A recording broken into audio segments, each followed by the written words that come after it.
once again, my name is Moritz, and I'm going to start today's, day 2 of our Ghana Youth meeting. I'm sure you all had fun yesterday. The day was fruitful, and so quickly I'll go around. If you have any comments on yesterday's event, you can just pass it quickly in a minute. I would say that yesterday's session was very interesting, educative, impacting and inspiring. And I would wish that our coming here wouldn't be a waste, and that whatever we came here to listen or work on will also make it make sure that we make impact with it, and it won't be a waste of time of us coming here. So that is a little contribution like that. Nice one, under 1 minute. Okay, to the left, I saw someone's hand. Yes, William. Yeah, good morning to you all. I would also want to say that the program is moving on well. Yesterday's program was also fine, interesting, interactive, educative, informative, and all the thieves. And then looking forward to, see another fruitful day. Yes. Nice one. Yes, sir. Okay, good Felix, morning. right? Your name? Yes, Felix. I think that it's good. It had a good start yesterday. My challenge is the timing. I believe as young diplomats, one very key thing that we must take into consideration is our time. So if event organizers give us time and probably are late, I expect just at least 5 minutes, changeable time 5 minutes, but at least yesterday, we ran almost about 20 to 30 minutes, and today too, it has started on the same note. I believe that it is not a hallmark of young diplomats of Ghana, and as we go out today, it wouldn't be something of that sort. Yeah, thank you. Well noted. I think yesterday we had a few hitches here and there. You realize that even on our program, those who were supposed to speak, at some point we had to miss Honorable Kojo Nkrumah, for instance. He called in just 15 minutes to the start of the discussion, and it was quite unfortunate. So we had to, he was doing reshuffling. So so you need to bear with us. If you've been to any of our other events, realize that we're always on point with regards to time. Thank you very much. One thing I want to say about yesterday's program, I think after my presentation, I was told that I keep asking the government, we're all relying on the government to do something for us. And we're all passionate. We want to do something. We want to make impact in the country. But I think one thing we can do is not to rely on the government too much. So in as much as we are here getting to know things that are challenging us and putting us out there, in addition to the passion that we have for development and for leadership and for all the things that we want to do for this country, we shouldn't rely too much on the government, and we shouldn't just let this be in our heads and then just take pictures here and then post them on social media. We should go out there and make impact. Thank you. Thank you very, very much. We appreciate your comments. Once again, I'd like to welcome you all to day 2 of the inaugural Ghana Youth meeting at the World Bank space. We are happy to be here, and so I'm sure you're happy to be here too. We have in our midst special guests who would judge our debate for us. At the appropriate time, our meeting host, Mr. John Appiah, will introduce them. And so from my side, I welcome you all. I pray that today's event or session will be successful. If you have any issues, you can just approach me. If you need water, you can just signal me. I'll come to you. I'm your servant, Moritz Yanka, anytime, any day. At this point, I'd like to call on Mr. Stephen Tetevi, who is of the World Bank. He will just give us a few words. My name is Stephen Tetevi. I work with the HD team, which consists of education, health, social protection, and sometimes the ICT team. Mr. Fusu is supposed to be doing the presentation. Unfortunately, he's not here. But I have this handout. I've given it out to your colleagues to share. Those who don't get it, please just tell Mr. Morrison, and then maybe I could print some few copies for you. Good. A lot of you talk about a lot of things here, and I want to agree with everybody. Look, sometimes you sit down and you ask yourself, is this really our country? Like we are saying, and we are expecting the government to do everything for us. It won't happen. For now, somebody will tell you that we have been created already, and God has just given us that wisdom. So the wisdom that we have, we should be using it. That's it. So how do we use our wisdom for Mother Ghana? I want to encourage everybody of us is, please, as much as possible, let's also be clean. Let's also take our own environment into our hands. If you throw things about, those days I know there's Tangase and all those things. Today we don't have it. People go to funeral, they drink water, they throw the thing anywhere, and you ask them, the way they throw the thing, will you be throwing things away like that in your bedroom? No. Look how people cross roads. Look at our time.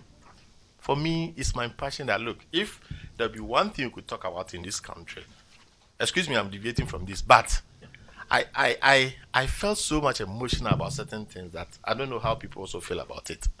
How do you throw something away and say it's somebody's work? Have you heard that a car has knocked a minister in the road before? No. Maybe it's you. If I die today, who will hear about it? Nobody will hear about it. So as much as possible, like you've all said, time, discipline. I mean, we are making all noise. Yesterday or 3 days, I listened or watched these people, Occupy Ghana. They were talking so much about certain things that you and I can also do, but we all say, Abain, government. Occupy Ghana, maybe they will not be having job to be talking about what they are talking about today. So please, this is my humble appeal to everybody here that let's, as much as possible, do what we can wherever we find ourselves. I work with the HD team, like I'm saying, but it's a team. I mean, my bosses are there, we interact, we do everything, but excuse me, it will not happen in the ministries. I can go to my boss and say, can I use your car? And you say yes. Who doesn't know about the World Bank here? I go to places, I don't want to introduce myself that I work with the World Bank. I say I work with International Bank for Reconstruction and Development. In actual fact, that's our name. And we have ID under them, MIGA, IFC, who are also in this building. Just because people think World Bank, the first question somebody will ask you, are you paid in dollars? Do you have a branch in Kumasi? And I was like, so I go to places, I don't introduce myself that way. But I'm just saying that, look, you can come and work in the World Bank. It's an environment you work and you'll be happy in the sense that it's not the money per se. You come to work and you know what to do. Your bosses is there, and mostly, you realize you work with the computer and then the telephone. Everything. Can you send me a mail? Can you give me a call? WhatsApp? Somehow. But please, as much as possible, let us use what we have to work, and then we'll move country ahead. Let me come to what I'm talking about. I have this book with me, and we call it Status of Implementation of World Bank Supported Projects. If those who have it, if you look at it, it's just telling you, let me read briefly what is there, those who don't have it. In the disclosure of this information is the line with the World Bank Access Information Policy approved by Board of Executive Directors in November 2009, representing a major shift in the bank's approach to information disclosure, transparency, sharing of knowledge, accountability. Clients and the general public now have access to much broader range of information. The table on the list of projects shows all national projects in the World Bank Ghana portfolio by details of the implementation status. Each project as of March 2018. Ghana has also been a beneficiary of 4 regional projects, 2 of which are still under implementation. I'm going to end it here, but if you pick this, it's going to tell you everything about the bank's projects, what they do, all the projects that we have in the country this year. Thank you very much. So welcome to day 2, and it happens to be the very final day, and I'm sure you are very excited about it. I just want to pick up on one of the comments, or a number of comments that went around with regards to the networking factor. I think we need to really take our networking very seriously, because sometimes the feeling I have is that for such a very wonderful gathering like this, in our local parlance, Ubia Hunehu, say I day, yeah, me too, I day, me I go school for London, I come, I day young diplomats, Ghana. Why should I go and talk to another person? Why should I get to know another person? But look, the way the world is moving is on the power of a network. not just the certificate you have, but a recommendation that comes from one person can open many other doors for you. So I urge you all to try and open up. Meet somebody you've never met before. Take the person's number. You never know where the person will end. We're all young diplomats. Maybe in a year or two, Morris will be appointed the Minister of State. Thank you very much. Yes, sir. And that will not be the avenue where you are now trying to, oh, Morris, but I used to sit close to you. Charlie, but we did the same line. Oh. You never spoke to him, you never took his number or anything of the sort. So I appeal to you guys, ladies and gentlemen, let's open up. Let's be nice, smile, take somebody's number. You never know. Maybe the next president of Ghana is right here in this room. You don't have to queue. He's already here. You don't have to queue and then go and look for a contract or something like that. You just pick up the phone. Charlie, YDG. Hey, Charlie, how be? Sorted out. All right. So on that note, we'd like to move on with today's program, and it is going to be a very exciting debate. So I'll move straight to introduce those who are going to join us for the debate today. But first, let me introduce our judges to us. I'm sure their microphones are ready, and we'll just take a few introductory comments from them, and then I'll introduce those who are going to be involved in the debate. So, part of the judges, let me start from Mr. Edmond Ankuma. He's a lecturer, social sciences at Shesi University. Sir, welcome. Thank you. Yes. Please put your hands together for him. And if in just about 60 seconds, you give us your expectations of the debate today. Okay. I look forward to an exciting debate. I hope to learn. I guess that's it. Nice one. All right. Please put your hands together for him. Less talking. The pen will be doing the talking when he's giving the marks. Okay, that's fine. Now we also have Professor Akusia Kesibwa Dakwa. I murdered her name, but please apologies. She's an associate professor, Department of Sociology, University of Ghana. Please put your hands together for her. Prof, if you just give us some few comments with regards to your expectations for the debate. It's your first time here, right? Yes. Okay, My so microphone, yes. how it works. So good morning. Quite happy to be here. I hope I get to learn some fresh ideas from you as the young people. I'm not so young anymore. Looking to get to hear some new things that I haven't heard. All right, thank you. Please put your hands together for Prof. And then we have Dr. Evelyn Owusu, Head of Psychology and Human Development Department, Regent University. Welcome, Doc. Doc, your comments, please. It's on. Okay. I'm also excited. I'm looking forward to hearing, really good critical thinking. And yes, I'm excited. So. Great. Put your hands together for them. They'll be our judges for today's debate. So I'm not sure who will be sitting here and there. Has it already been decided? Okay, so for the purposes of our discussion, the risk debaters will be close to me so that we can mitigate the risk. And then the opportunity debaters will be on the other side. Is that okay?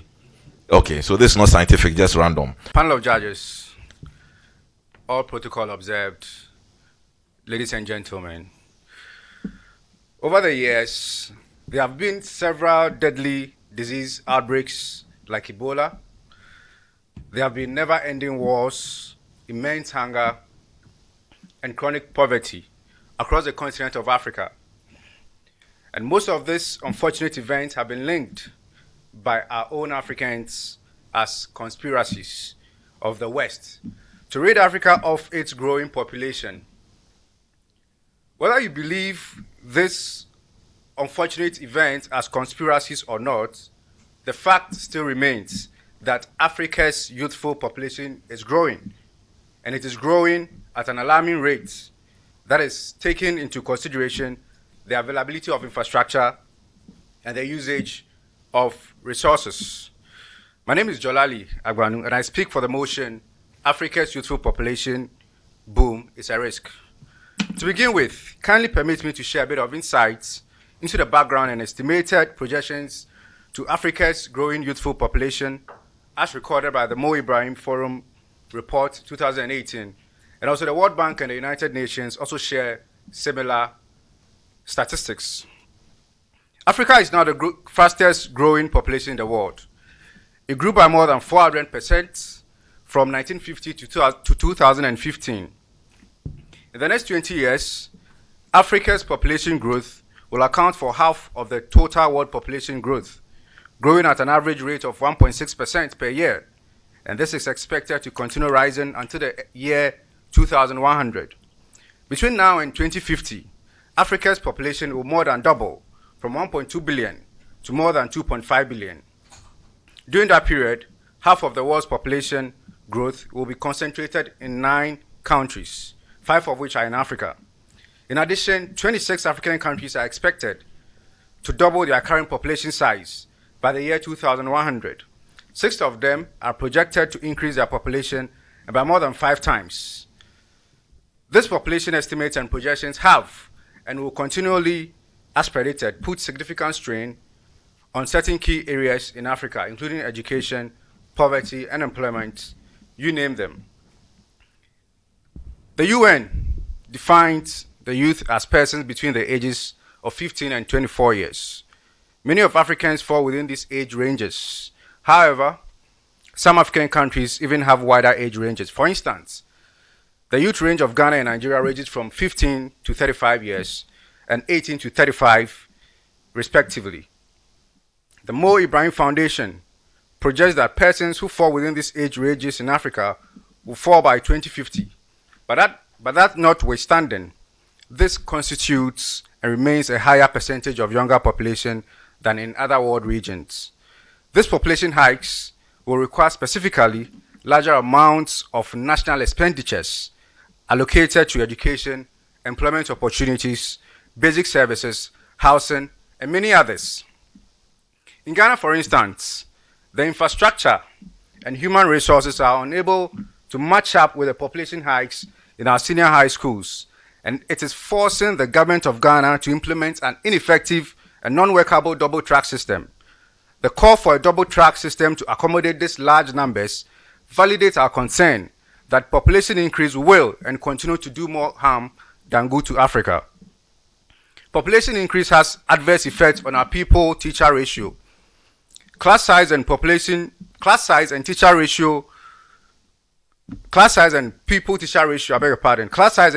ratio is an important indicator of quality education.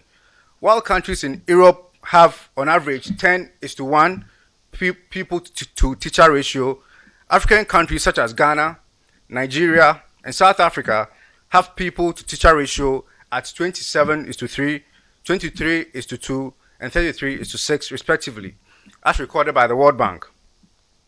This is a clear indication that African classrooms are overcrowded. Pupils are unable to unlock their potentials in such classrooms. Teachers are more strained as they are forced to give equal attention to numerous pupils. I know my opponents, when called upon, will argue that the government will solve this problem by building more schools and training more teachers. But like we talked about yesterday, for how long shall we wait for government to act on these issues? According to a World Bank report, the youth account for 60% of African unemployed. This is very worrisome, and it remains a higher percentage of unemployed in other world regions. According to Alexander Chikwanda, a former Zambian finance minister, and I quote, "Youth unemployment is a ticking time bomb, which now appears to be perilously close to exploding." And the World Bank survey also shows that about 40% of those who join rebel movements say they are motivated by lacks of jobs. How many people are likely to join this rebel movement as unemployment rate increase across the African continent? In 2012 presidential election in Senegal, joblessness was one of the main issues that drove the country's many young people into the streets and into the voting stations to press for a change of government. Sadly, 6 innocent people died. Since 2012, you would agree with me that not much has changed because we still see waves of protests across the continent. These unemployment statistics exclude those who are in vulnerable employment and those who are underemployed in informal sectors. It is not uncommon to find university graduates in some parts of Africa doing menial jobs. Some clean floors in hotels, some sell Richard cards, some even work in factories as laborers. Also, the influx of young people in Africa's urban areas worsen unemployment there. They look for jobs in popular cities with briefcases loaded with job applications in search of jobs, any jobs, to keep body and soul together. These young people often confront obstacles, including discrimination and sexual abuse. Let us also be reminded that many of these people migrate elsewhere around the world looking for better opportunities. In the area of poverty, as the younger population of Africa rises, let us not lose sight of the fact that the number of poor people is still growing. Although those living on less than $1.9 a day fell from 57% in 1990 to 43% in 2012, Africa still displays the slowest poverty reduction rates at a global level. Around the same period, Africa's population grew at an average of 2.5% per year, resulting in an upsurge of absolute number of poor people. That is by more than 100 million. I believe my opponents are the best people to answer these questions. Why is poverty reduction rate slowest in Africa, yet youthful population keep increasing? Where are the jobs? Where are the decent works to elevate our people from poverty? My fellow colleagues and I are not the only advocates of population control who find this trend very alarming. The National Population Council particularly expressed similar concerns on World Population Day held on July 11, 2018. Their concern is that Ghana's population growth rate is worrying, and they acknowledged the country's population does not match its available infrastructure facilities due to a rapid population growth, which is at a rate of 2.5% per year, as I stated earlier. As I speak for the motion that Africa's youthful population boom is a risk, I cannot only outline the risk of Africa's youthful population boom without emphasizing the ways of controlling and reducing population growth and the benefit that comes with it. The recent World Population Day had a global theme, and I quote, "Family planning is a human right," while the national celebration was themed, and I quote, "Family planning is a human right, an imperative to sustainable economic development." I wish to take a cue from the national theme and stress on the point that should investment be made in reproductive health programs, including family planning, the country's and Africa's youthful population dynamics could be turned into a valuable demographic dividend that attain a more balanced age structure that will lead to improved and sustained quality of life for the people of Ghana. Even China, an economic and political superpower, introduced the one-child policy as part of the family planning policy in 1979.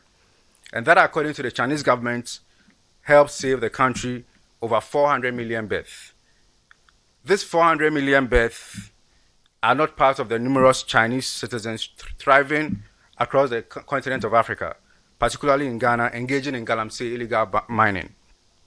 And most of you would agree to me the extent of harm galamsey has caused on our water bodies and to our environment. Panel of judges, all protocol observed. I'd like to end here by quoting the words of Henry Kendall, an American scientist, with regards to population control. And I quote, "If we do not voluntarily bring population growth under control in the next 1 or 2 decades, then nature will do it for us in the most brutal way, whether we like it or not." I wish you all a happy International Youth Day. Thank you.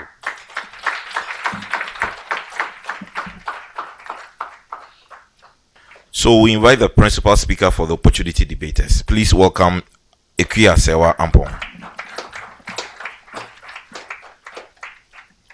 Thank you. The youth represents the assurance of sustainability of every nation and the continent as a whole. A continent with a booming youth population is open to a world of possibilities. The moderator, panel of adjudicators, precise timekeeper, fellow debaters, ladies and gentlemen, my name is Ekuya Sewa Ampong, and I hold the cudgel for the proposition that the boom in Africa's youthful population presents opportunities for the continent. It is imperative to define the pivotal words in the proposition, namely youth, population, and opportunity. Section 3.2 of the 2010 National Youth Policy categorizes people within the ages of 15 and 35 as youth. Population describes all the inhabitants of a particular place.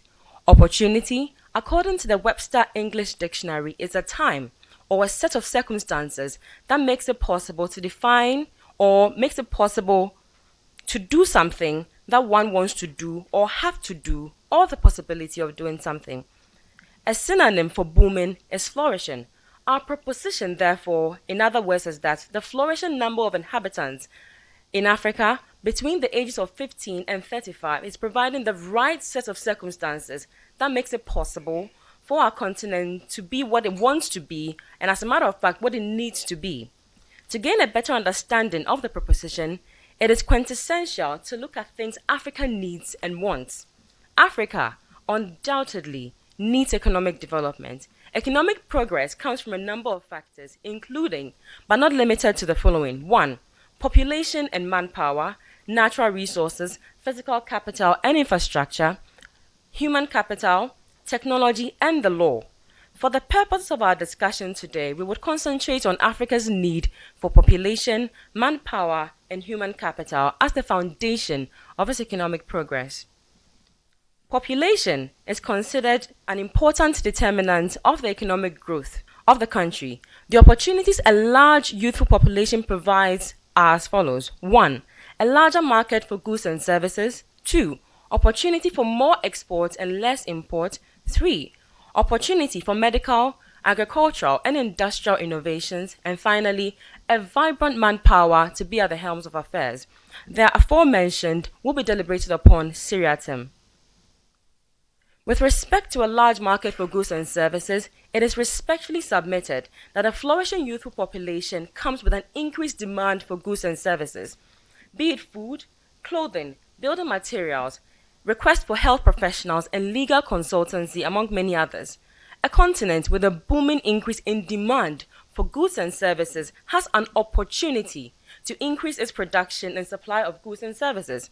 With such an increase in production and supply of goods comes the opportunity for entrepreneurs to have money in their pockets. Again, it provides the government with an opportunity to levy direct and indirect taxes on incomes, goods, and services. These taxes, if they do not end up in the pockets of a few, go a long way in the development of infrastructure and human resource, a must for economic growth of the continent. The aforementioned cycle from demand to supply to taxes and then to development are irrefutable accelerants in the economic development of any continent, including Africa. With respect to the opportunity for increased export and less import, if a small percentage of the 200 million persons within the youth bracket in Africa were to engage in one form of production or provision of service, imagine the amount of excess production the continent would have. This provides an amazing opportunity for export to export our excesses and decrease our imports. Let me be as practical as possible. If a percentage of our youthful population decide to engage in rice production, wouldn't we reduce the importation of rice? Certainly yes. Again, if a portion of our youth decide to engage in poultry, we would not have to import preservative-filled chicken from other countries. That is an opportunity right there. An opportunity to decrease our import, which would in turn help our respective African countries stabilize our currency as against the dollar, the euro, and the pound. Yesterday, we were told the practicality of the adage that innovation comes from necessity. If we are increasing in number, human beings get the opportunity to be innovative. We have underground parking, underground road networks, building skyscrapers to accommodate increasing population. We get to have genetically modified seeds that withstand infections to be able to have a good harvest to feed our increasing population. Manpower. We get a large number of people to provide manpower to man our natural resources, provide labor for our industries, and build our infrastructure. That is the opportunity that comes along with a large portion of our population being within the youth age bracket. A mass of Africa's underdevelopment has little to do with its increased youthful population. The underdevelopment of the continent can be attributed to unscrupulous leadership, lack of a clear-cut vision, and corruption. Therefore, putting in place a right national and/or regional policies on youth would help harness the opportunities, the amazing opportunities that comes along with the booming youth population. it is respectfully submitted that a well-managed boom in the youthful population is a catalyst for the continent's economic development. In summary, the opportunities the a booming youthful population provides are: 1, a large market for goods and services; 2, an opportunity for more exports and less import; 3, opportunity for medical, agricultural, and industrial innovation; and finally, a more vibrant manpower to be at the helms of affairs. Thank you.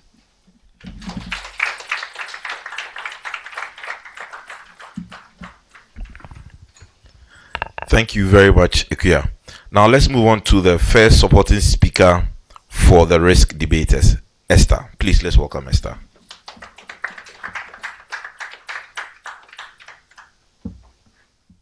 The Chair, Government of Ghana, UNDP, World Bank, delegates, alumni of YDG, Ghana Youth, accurate keeper of the chronos, distinguished guests, fellow debaters, ladies and gentlemen.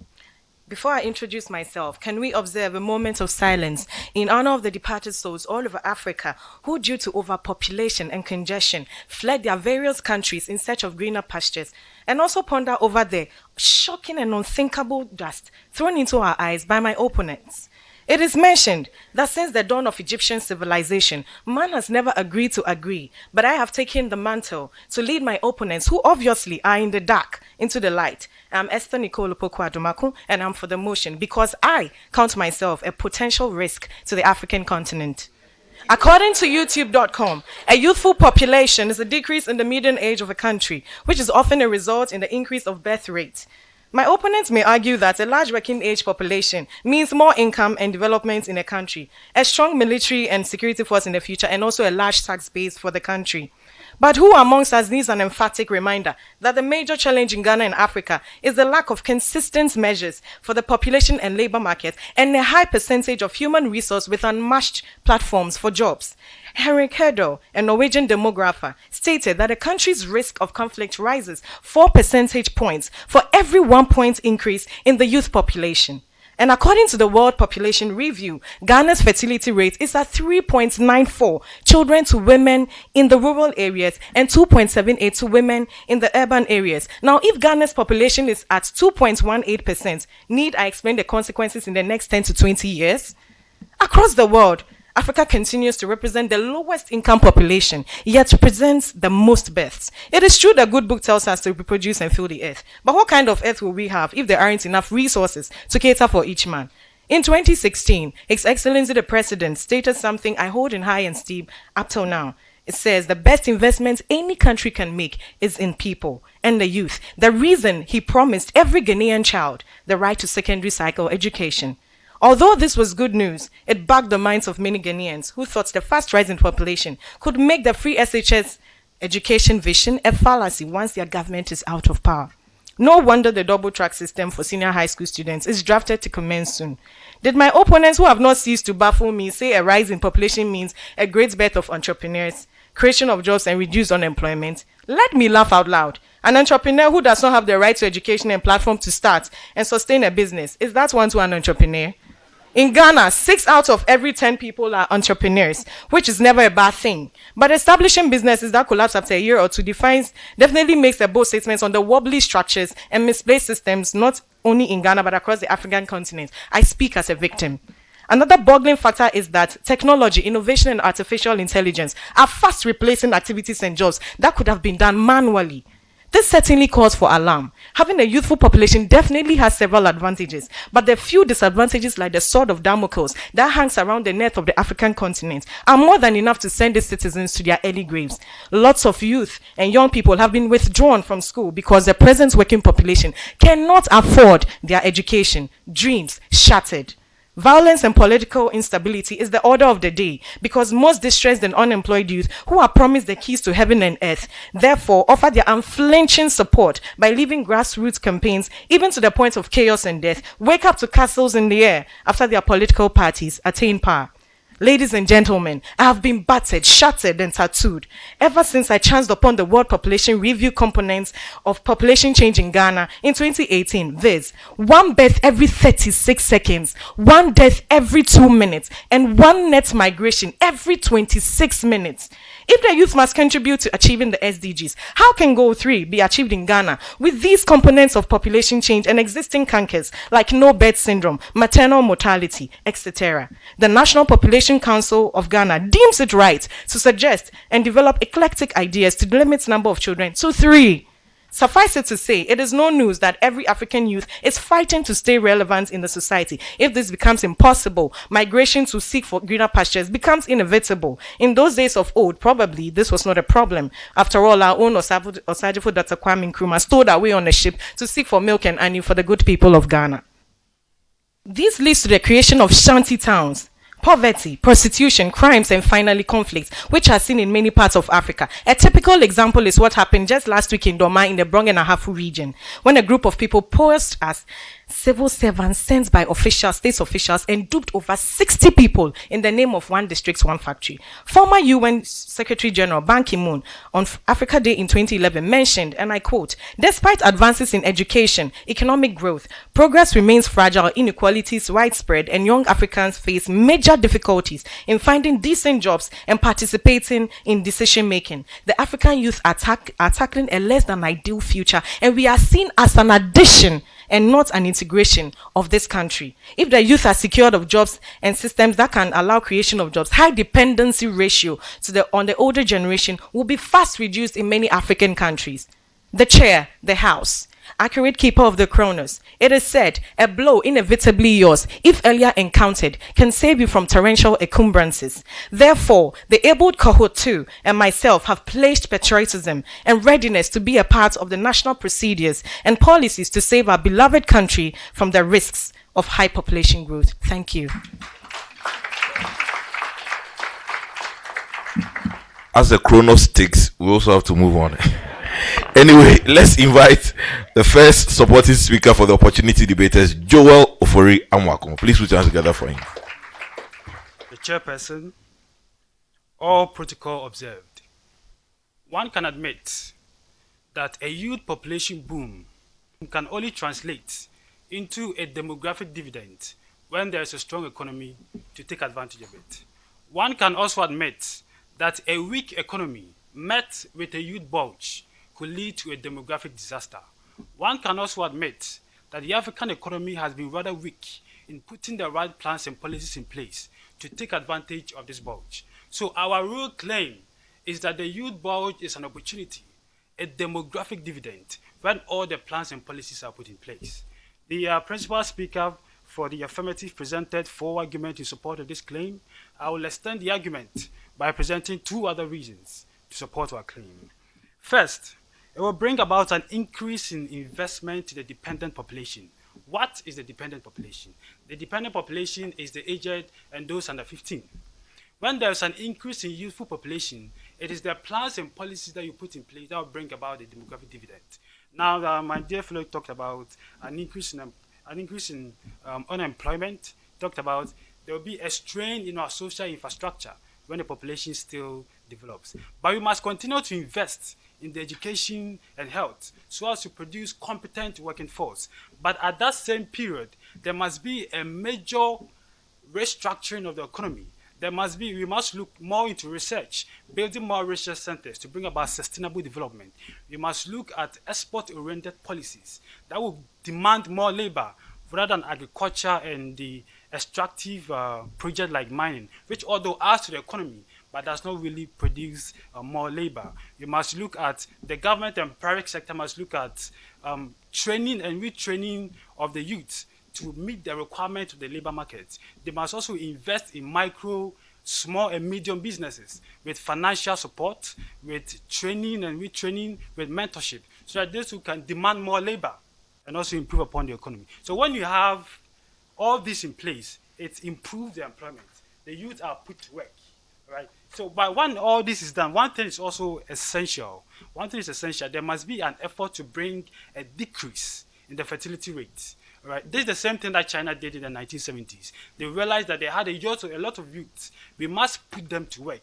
But at that same time, we must have a relative or comparatively small dependent population. So we have a lot of people working, bringing more resources. And those resources will be used to invest in the quality education and healthcare of the comparatively small dependent population so that they can equip them with the skills and ideas, and those who can expand into the labor market. One other point I wish to make is that the investment in the quality healthcare and education will help prepare the continent for the technological takeover called artificial intelligence. What is artificial intelligence? Artificial intelligence is basically machines and computer programs that have the ability to solve problems that initially demanded human intelligence. Well, artificial intelligence might eliminate some jobs, but it will also put more jobs into the system. But far more importantly, artificial intelligence will change the labor market. So this technological era demands that you look at new models of education, such as when you look at our educational curriculum, it is traditional and it is old, right? It is traditional and old, and we need a major restructuring. We need youth who are innovative, who are creative, who are high-tech. We need youth who are empowered, who can create more jobs for themselves. So when this restructuring of the educational system is done, it will help prepare us for the technological takeover. And also our schools, our educational institutions, our universities, our technical institutions need all the support they need.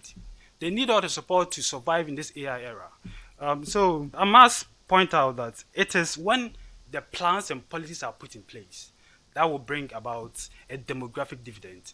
A society or an economy where that doesn't have all these plans and policies would experience a demographic disaster, right? So when you look at the economic miracle in East Asia, it is the youth boys that contributed to the economic miracle. It is the youth boys that also contributed to the Arab Spring.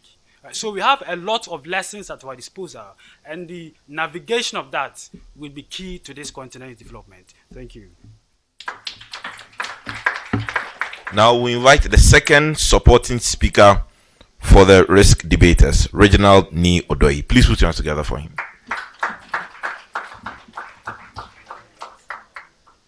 Mr. Chairman, accurate timekeeper, ladies and gentlemen, my name is Reginald Odoi, and I'm the second supporting speaker, and I'm speaking for the motion that Africa's youthful population boom is indeed a risk and not an opportunity. When I was sitting there, I was wondering whether we were participating in the International Youth Day in Ireland or in the United Kingdom. We are talking about Africa. And in Africa, the statistics show, the United Nations UNDP has shown that about 60% of people in Africa are unemployed.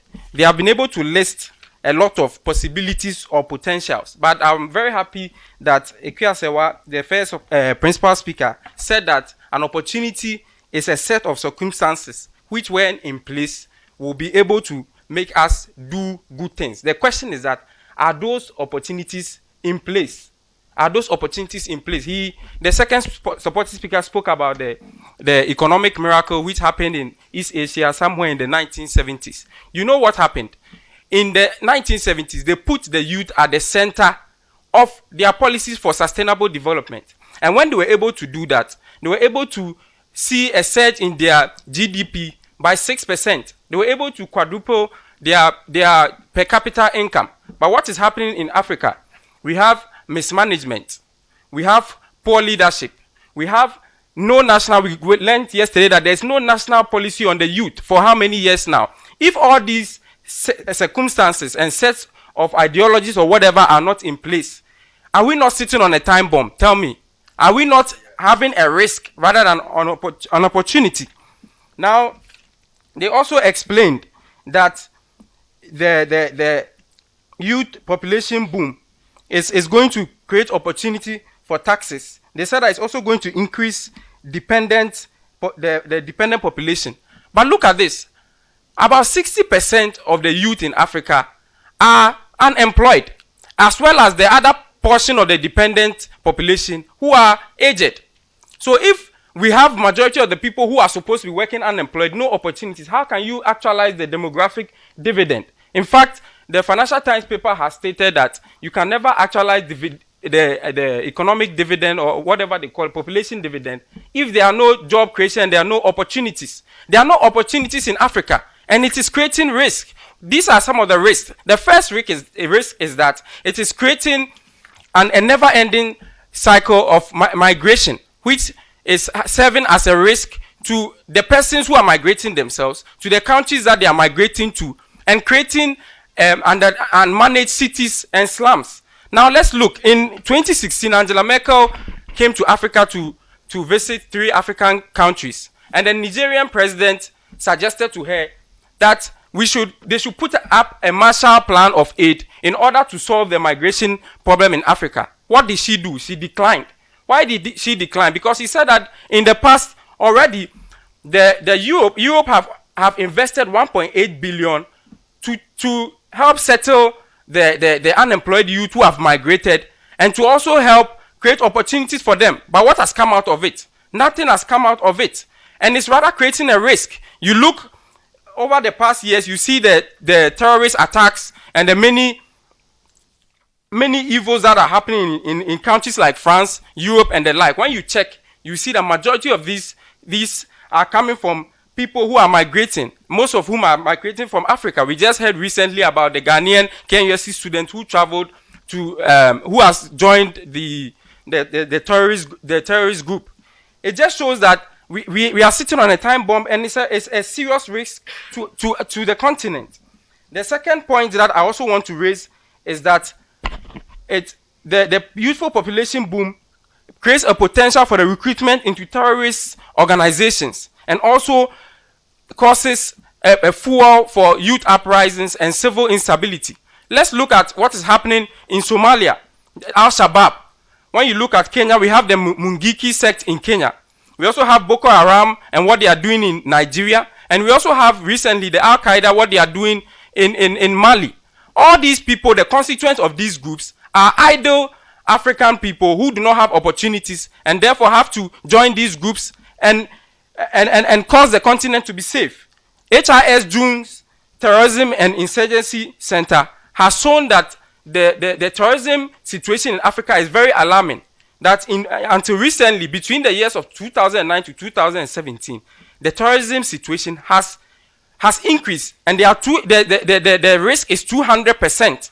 As at now, the terrorism risk in Africa has increased by 200%. When you look at the Arab Spring, you see that most of the people who were able to be the bedrock of the Arab Spring were idle youth who were so fed up with the poor management in their countries and were able to overturn things. But it came at a risk. Many people lost their lives.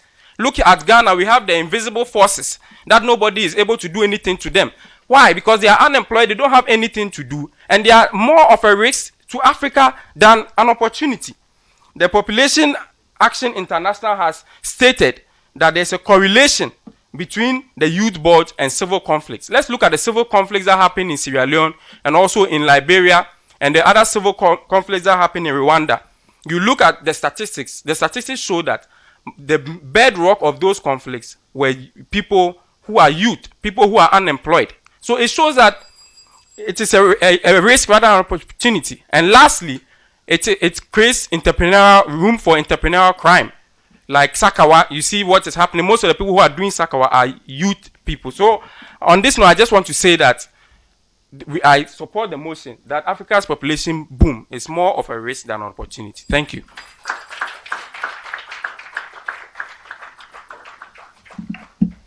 Please put your hands together for him once again. It's time for us to listen to the second supporting speaker for the opportunity debaters, Emmanuel Amwa Dakwa. Good morning. Mr. Chairman, all protocol observed. She describes herself as a risk, and I wonder why the World Bank allowed her in. In her words, she said she is shattered, battered, and tattooed. That was an emotional debate, but I'm going to take my time and demystify their point. We believe that the youthful population boom is a great opportunity. It is all about the investment we make so that we will harness these opportunities. Mr. Chairman, the youth bulge on our continent presents a buoyant labor force that can be harnessed for economic transformation as people of other continents age. For example, the government of Ghana has launched NAPCO, which is envisaged to employ about 100,000 young people. Now look at the opportunity in this. Ghana's revenue or tax to GDP ratio stands about 15.2%. If you look at the module under this NAPCO called the revenue module, we have a capacity of increasing our tax to GDP ratio. Once we increase our revenue, we'll be able to embark on all the infrastructure we are talking about. They talked about double track system as if it is a crime to educate every young Ghanaian. Now, if you're able to increase your revenue, then you can channel that revenue into investment into education, and that is what we stand for, and that is why we believe that this youth bulge is a great opportunity, an opportunity for us to educate our citizens so that they can make meaningful impact. Again, urbanization is one of the most powerful growth engines in the world. According to the United Nations Office of the Special Advisor on Africa, in a report titled Urbanization and Industrialization for Africa's Transformation, it is estimated that by 2035, 50% of Africa's population will live in urban areas. Obviously, majority of them will be youth. What kind of jobs are we going to give them? If you look at the structure of Africa's economy, it is more agrarian. This is the time we need to make investment into the manufacturing sectors that has the potential of employing a lot of young people. They talk about the issue of unemployment, and let me demystify what we have seen in our continent. There are three types of unemployment. We have structural, cyclical, and frictional. Don't worry yourself about the definition. But more especially, what we have seen in Africa is structural unemployment, whereby our economies are expanding, but they are not creating a lot of jobs. Ghana's economy in 2011 grew at 14%, the fastest in the world. But ask yourself, how many jobs did this create? It tells you that we have an opportunity to make investments into the manufacturing sector, which has the potential to turn our economies from this agrarian and these, obsolete state, so that we can invest in that manufacturing sector, so that we can deliver on our, developing good jobs for the youth. Again, they talk about security and migration as if it is only in Africa whereby a lot of people are migrating. It might interest you to know that people are migrating from Middle East more than even in Africa because of the reasons that are going on, and that is conflict. So it is about the opportunity we see in the youth bulge, that once we're able to solidify the institutions that we have, we'll be able to create the sustainable jobs so that a young man will not think about going on the Mediterranean Sea just to seek for greener pastures in Europe. It might interest you to know that they are even having problems in Europe. If we create the opportunities here, we'll be able to employ a lot of the young people. A lot of people also join terrorism groups or terrorist groups not only because of unemployment, but it's also because of jihadist and fundamentalist movement. So we can't talk about terrorism as if it is only unemployed people who are engaged in terrorism. A lot of people engage in terrorism also because of fundamentalist ideology. Mr. Chairman, in conclusion, we're in the World Bank, so let me quote a report from the World Bank. In the World Bank report titled The 4 Big I's Needed to Achieve Growth in Africa, it posits that boosting economic growth in Africa would depend on these 4 I's. Number 1, expanding infrastructure. Number 2, improving investment climate. Number 3, harnessing new innovation. And the last one, building institutional capacity. Indeed, the youthful population boom is a great opportunity for this continent, and it presents a demographic dividend. I hope with these points, our opponents have already thrown in the towel and they have already accepted and conceded defeat. Long live Africa, long live the young people like you listening to me. You are not a risk, but you are a great opportunity. Thank you.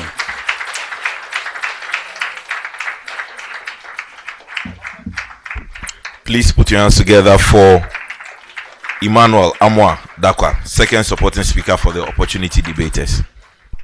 Okay. Thank you. So I have questions for, I think, each speaker. Let me begin with the principal speaker for those arguing that the youthful population is a risk. You mentioned that the double track system, and I'd like to quote what you said, is ineffective and non-workable. Those are the adjectives that you used.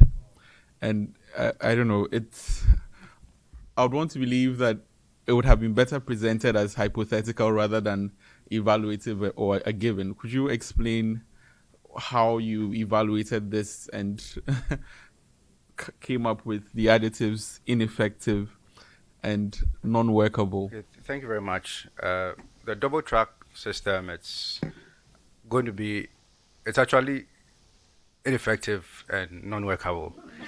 Yes, because the government actually is even confused. Confused in the sense that they are not able to convince people how they are going to go about it. Initially, it started by, okay, it's going to be permanent. But now they are saying it's going to be temporal for a period of time. Now, this is how it is going. It's like they haven't really sat down to think through. That is what I see. There are high or large population increase, like the students are going to be more. So what do? Do we have the infrastructure? What else can we do? Do we have the infrastructure? Do we have the resources to cater for this free SHS program? So that is why I'm trying to say that the best way right now is to build more schools and employ more teachers. But if that is not done, then the double track system, it's something today permanent, tomorrow temporary. So it's not really clear. That's the point I'm trying to say. Okay. I think that you're not certain what it is actually. This is an argument that is speculative, and so in a debate of this nature, you'd want to present it as speculative. It's opinion. This is a policy that has not even been rolled out yet, so I don't see how you evaluate it as ineffective and non-workable. There are similar policies that have been implemented in other countries. I don't know if you know this. So I think that, I know it's an opinion, but in an argument of this nature or in a debate of this nature, you want to present it as speculative or hypothetical. That's the point I wanted to make. Okay. Thank you. Thank you. I have a question for the principal speaker for, I think this is Ikia Sewa. Yes. The question we have is Africa's youthful population boom a risk or an opportunity? And I'd want to assume that the question is asking you to consider the prevailing social circumstance, and then based on your evaluation of the prevailing social or political circumstance, make an argument. I don't know, it sounded as though, from what you presented, it sounded as though you neglected the possibility or instance of it being a risk. I did not see you acknowledge the possibility, perhaps, that this could be a risk. Do you want to comment? Absolutely. I think in my debate I stated that I'm not totally admitting that the boom is a risk. I only stated that with the right policies in place, the bulge in the increase in the youth population could potentially be an opportunity. So I stated that, for example, it's going to lead, with a large population, would increase the demand for goods and services, which would in turn put money in the pockets of entrepreneurs, which could be taxed and lead to development of our country. So I admitted that it's not like we should go on and produce more people and then our youth population would bulge out of our means. But I stated that if harnessed properly and the policies put in place, it could be an amazing opportunity for us to explore the youth population of Africa. That's what I stated. Okay. If that answers your question. Okay. All right. Thank you. First supporting speaker. This is Esther, I believe, for risk. Would you agree that there is some pessimism in your argument that it is not possible to see or to regard the youthful population as an opportunity? Would you agree that there was some pessimism in your argument? So, in other words, is it possible to see a sort of nexus between the population growth and opportunity? Okay, so if I understand you well, you want to know if there's a relation between the risks and the opportunities. No. Right? Is it possible to see it as opportunity? I don't see any opportunity. I don't see opportunities at all. Okay. In the current situation in Ghana and Africa. You know, when my opponent, the last speaker, came to the floor, he talked about a problem. He actually exhibited a problem that is persisting in Ghana and Africa, zonal challenges. We are never concentrating on Ghana. We always want to compare ourselves with other countries. And this has been the problem over the years. Why are we talking about conflicts in Middle East? Why are we talking about them when these countries have their own resources? Fine. These countries can have their own resources. They have their own ways and measures of doing their things. Talk about Ghana. Why are the conflicts occurring? What is causing these conflicts? You are talking about Middle East. I think these people have their own religious problems, and that is nowhere near what is happening in Ghana. I don't see any opportunity in the rate at which people are giving birth, the youth are doing their things. I don't see any opportunity anywhere because, like my opponent stated, with the double track system, even with the system we have now, look at the poor performances of students. Now you are telling students, okay, so you are going home, some people will come, go on a vacation, even with the current state, teenage pregnancy, conflicts, vices, and all these things are occurring. But then, I don't think that is within the scope of your argument, whether or not it's. I don't think that is within the scope of your argument. Yeah. All right. Okay, that's fine. First supporting speaker, Joel. I think you made an argument about AI, artificial intelligence. I was a bit confused how that relates to anything. Could you clarify? My AI argument was simply this. When you have a working population and a comparatively few dependent population, it means that those working population are going to help improve the economy, more resources to take care, to invest in quality education and healthcare of the dependent population. Right? And so when that happens, we must look at the educational system because AI revolution is coming. And Africa, we must be prepared. And so when we invest in quality education and healthcare by changing our curriculum, by making sure that we get youth who are innovative, who are creative, who are high-tech, who can take advantage of the AI and create more jobs, then that will also be good for the African continent. Okay, so this is within the argument of there being potential for... Okay, all right, yes. I get it. I think that's all I have. Thank you. Okay, let's put hands together for Mr. Edmond Ankuma. Now let's go on to Professor Akusia Dakwa.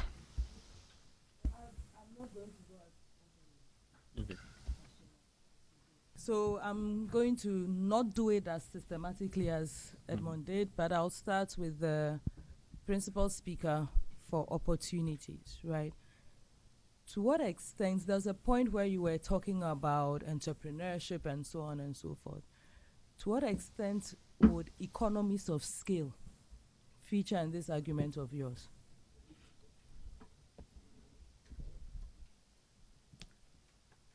My submission, I stated that as basic as it is, when there's an increase in demand for goods and services, there must be an increase in supply of the goods and services as well. And so if the entrepreneurs have an opportunity to have their products purchased, I believe that they have money in their pockets, it's being taxed, and it would end up developing our country. We will need for education and health and things like that. So I believe that the demand and supply would come into play in providing an opportunity for the boom in our population. I mean, the boom in Africa's population, youth population, provide opportunity for Africa to develop, if I get your question correctly. I guess my thing is I'm looking for the recognition that that's part of the argument about opportunities, right? Absolutely. The thing about the youth bulge is that we have a large market. And when you have a large market, then when you are producing for a larger market, so your unit costs actually go down, right? So, I mean, there is people say there are a lot of us, but that's one way in which having a lot of us actually works. So I was just hoping to see you make that link more I think clearly. I'll take a cue from that, Yeah. and then I'll get back and then do a proper research and have you addressed on that.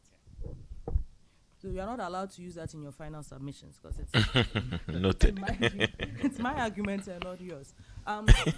For the supporting speakers, I would like just for each one of you to give me one example that gives us the hope you talk about. Because you're telling me about AI, changes in our educational curriculum. And I'm sitting here and I'm thinking, when was the last time our educational curriculum was changed? So where is your optimism coming from? So for both of you, on any one of the issues you raised as being an opportunity for us, I just want you to give me something more concrete that I can stand on and be firm that, yes, we are headed for the opportunities you are talking about. So with the youth bulge, I submitted that it is an opportunity only when the right policies and plans are put in place. So when you don't have the right policies and plans, then it means that you are heading towards a disaster. So it's up to the government and the private sector to make sure that there's a restructuring of the economy. That's what I made when I was giving my argument.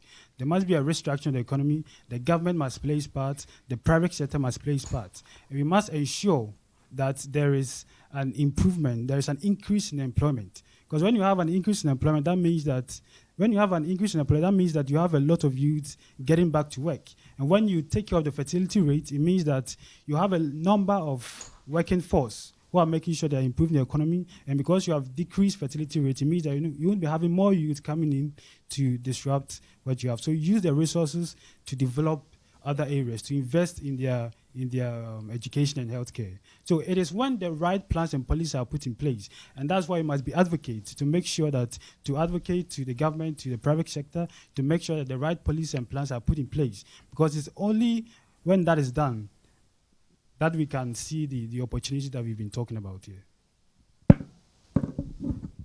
Thank you for your question. I'm going to speak on the labor force as a great opportunity. Now, if you have a population of 1.3 billion, whereby 420 million are young people, it means that they present a great opportunity for you to engage people in labor, and I mean productive labor. If you look at what happens in China and India, they do a lot of outsourcing of businesses from America and then Europe. So you can maybe call a company in America, it will go through India, and then you get somebody to speak to you. But how are we developing young people to have the skills to go into, let's say, business outsourcing, whereby a lot of jobs can be outsourced to people in Africa from Europe or America or Asia? That is what we are talking about. And we believe that this is a potential opportunity. Once we develop the labor, we'll be able to harness a lot of opportunity from the other side. Thank you.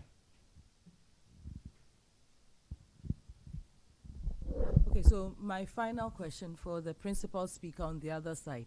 There was a point at which you were talking about the Chinese and galamsey, and it threw me off. So if you could just clarify for me what that argument was.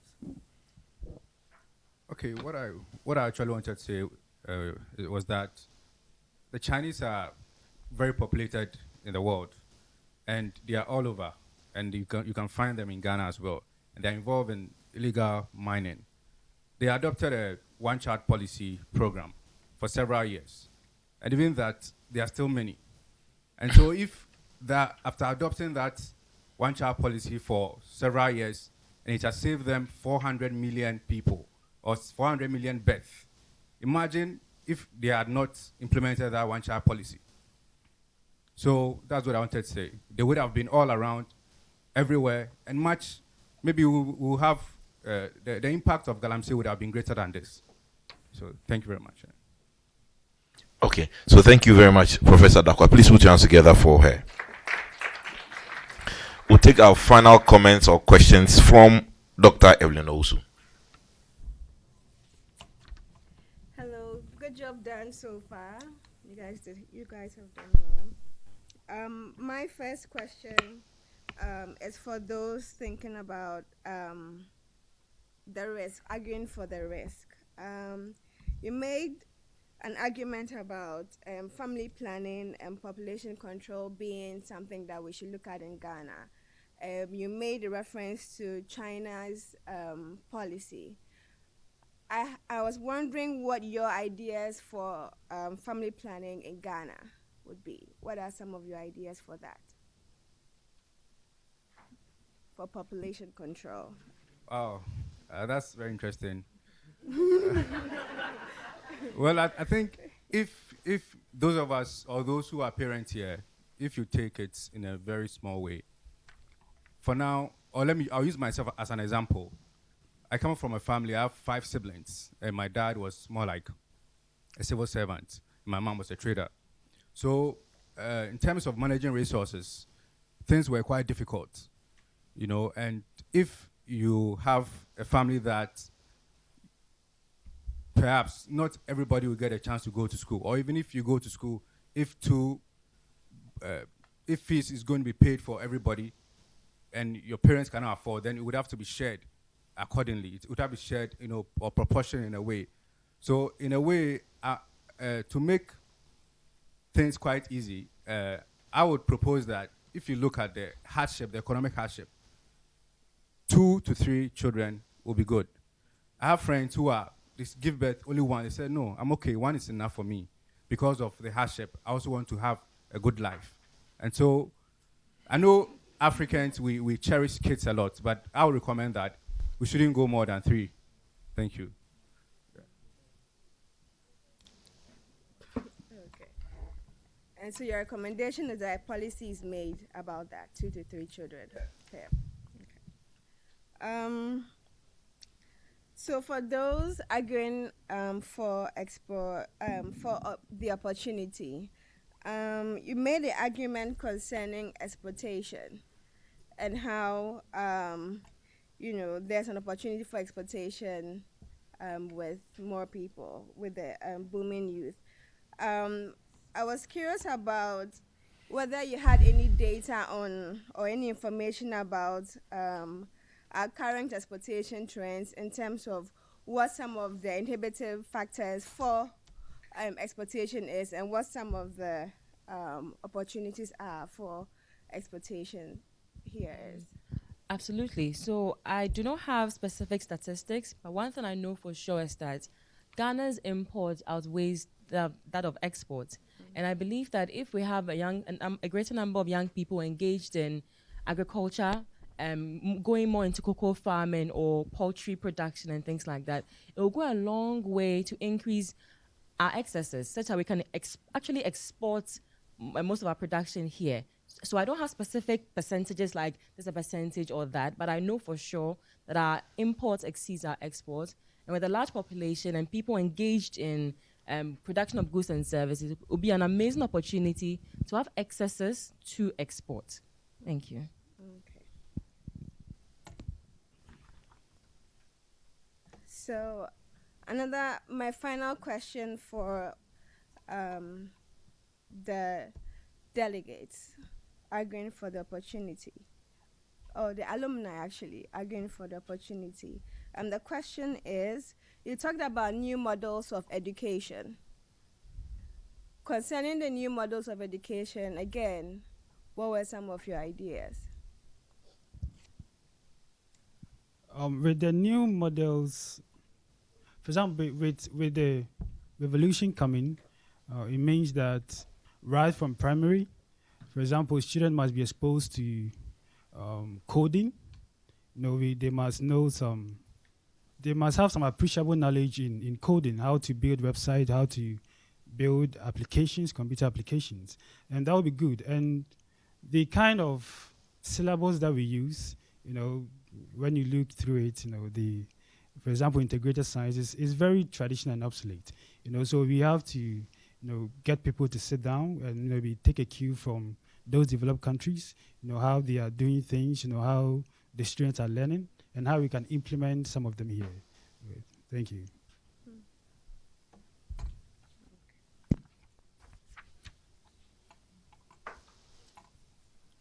That's all. Doc, you are done. Okay, all right. So let's put our hands together for our judges for their questions and their probe into some of the issues raised. So the final lap will be for each team, the principal speaker, to round up for us in just 5 minutes. Let's welcome, the risk debaters. Please put our hands together for Jolali.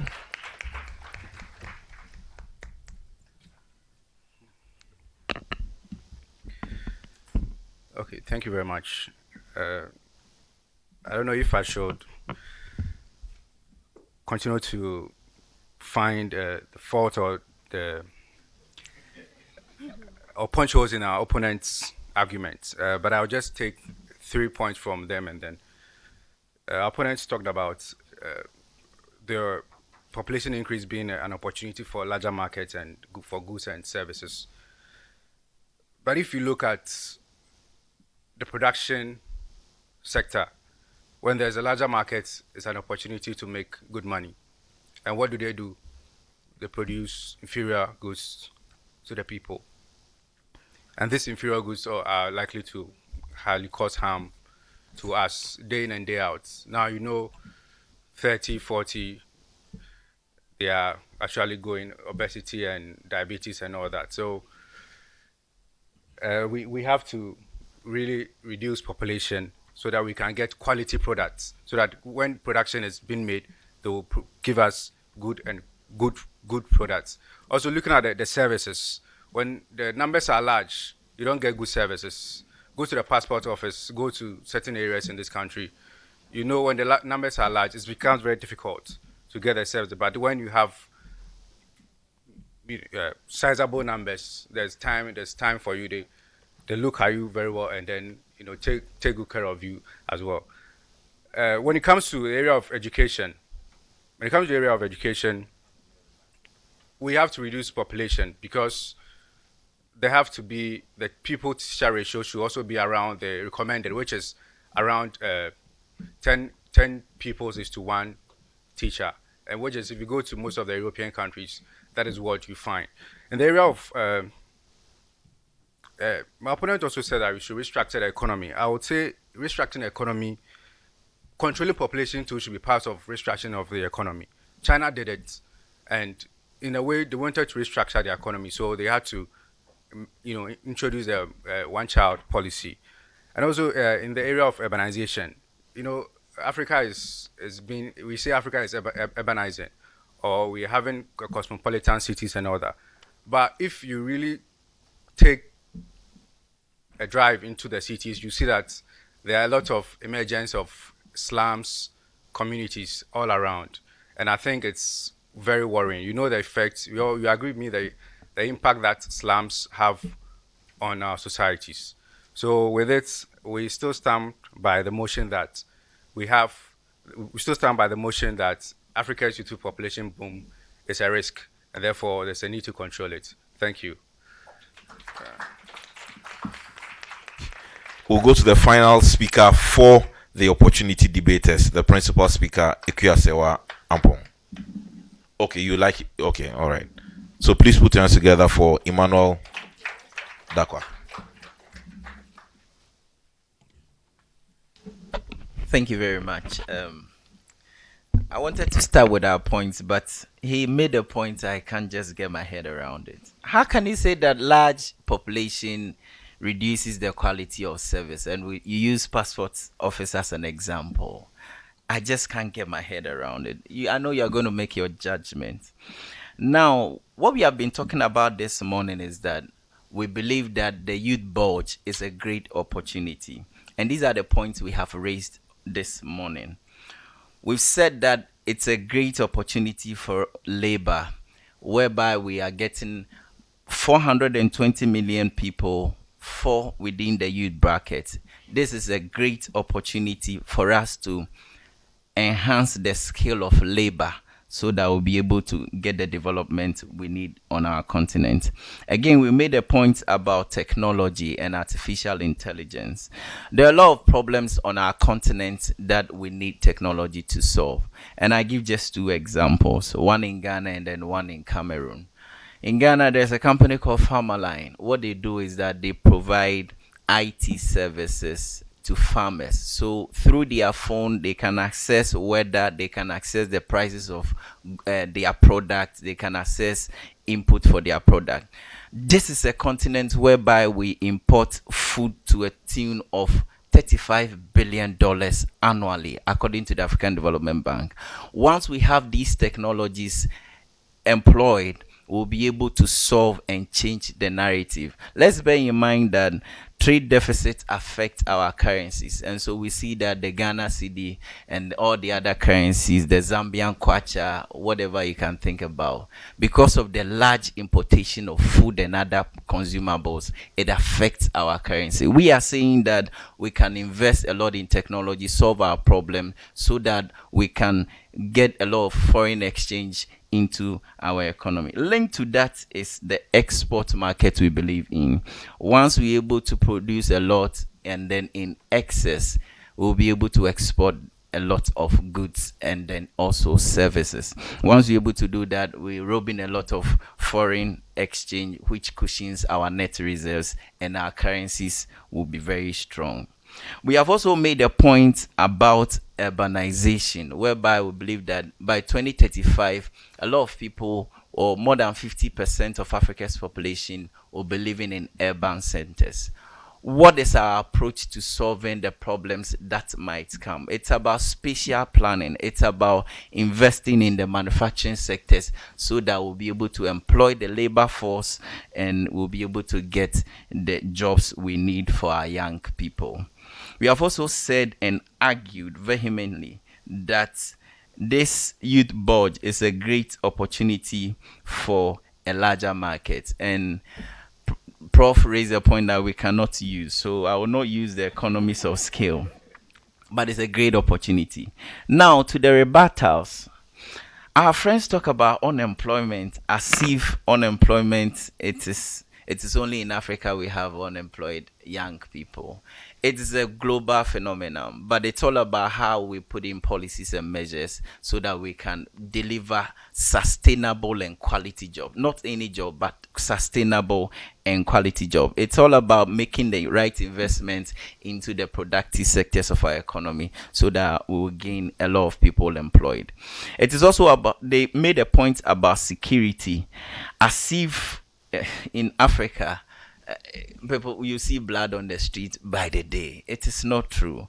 We reckon that there is conflict on the continent, but it's not only in Africa. If you go to Bangladesh, as I speak to you, there are a lot of young people on the street. They are protesting, and that is not in Africa. So don't paint the picture as if in Africa, once we have young people who are not employed, they are getting to the street and causing demolition, and they are doing a lot of vandalism all the way. That is not what it means. Also about migration, I want to make a point to you that a lot of people migrate for so many reasons. And in Africa, it's not only Africa that people are migrating. A lot of people are also migrating from Middle East region. Thank you very much.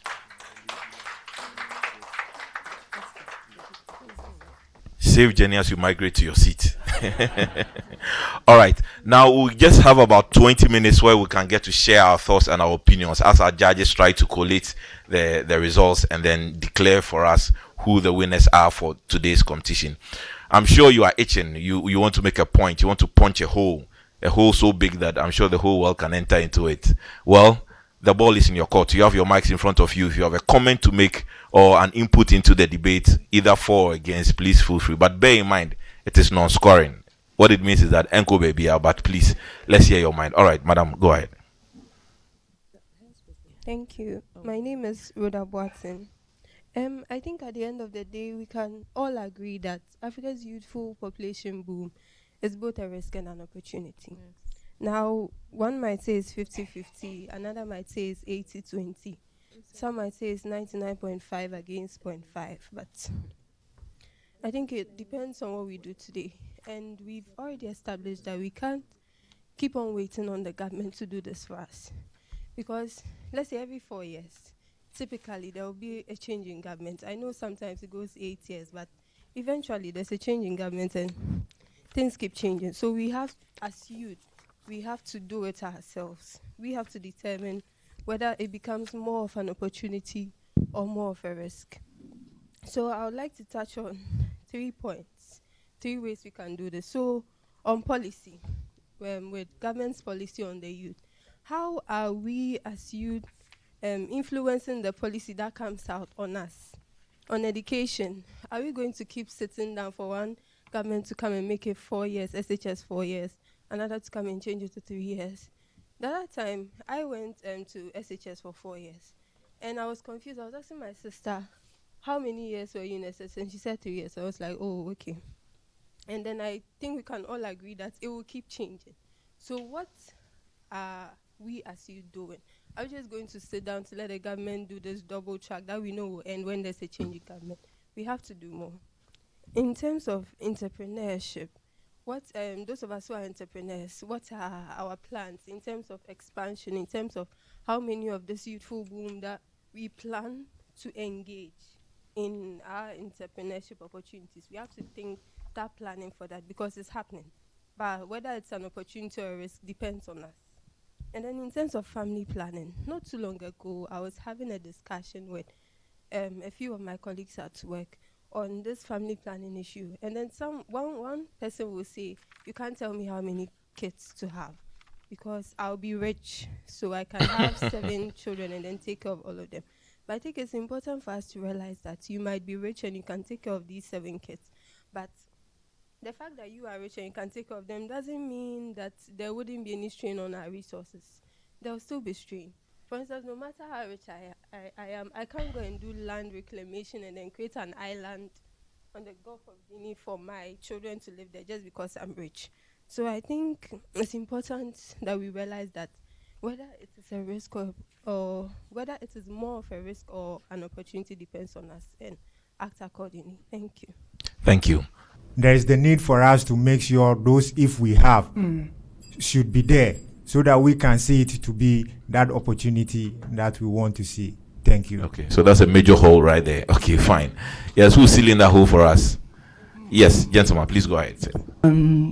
We are booming at risk because we have leaders that they haven't understood some of the principle of governance. And I won't cite any countries that we are living in a critical moment. Africa is living in a critical moment because of our leaders and the youth. The hope of the youth or the future of the youth is at stake. If we don't pay attention, we don't take cautious for what is going on with our leaders, who some of us would like to stay in power for long. I don't think is an opportunity. Because most of them is like they have the opportunities to give to the youth, but they don't want to release it for us. The entrepreneurship, when we are talking about entrepreneurship, you need to create some funds so that the youth can benefit of it. It's time for action. We were 2 good politicians.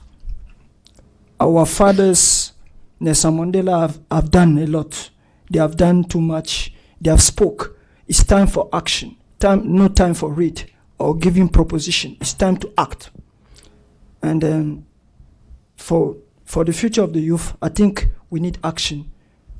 We need a plan, and we need to sort it out. We need to give people the opportunity to be in the position that is supposed to be. Thank you. Okay, thank you so much. Good morning. My name is Joanna, and I would like to say that I very much agree with the fact that the African population boom is an opportunity.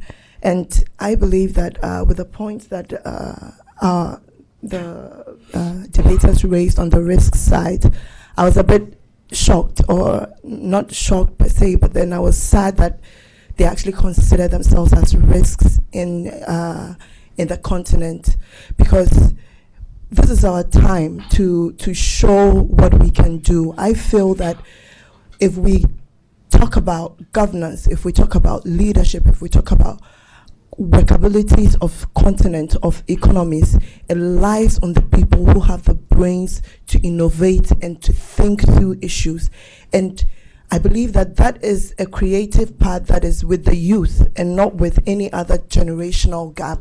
I believe creativity is something that is so prominent in the youthful age that we can harness and then create continents that have value, continents that make change to people's lives. And when it comes to talking about relating our issues to other countries, you can't grow if you don't learn from others who are doing something that is good. I read about education in Finland, and I was shocked about what they were doing about changing traditional education to what people actually want to study. So if you are studying something like music, you learn the science of music, you learn the art of music, you learn the engineering of music, and that's just beautiful. And then I read about their governance, where they have time called the National Patriotic Day or something. I've forgotten the exact theme they gave to it.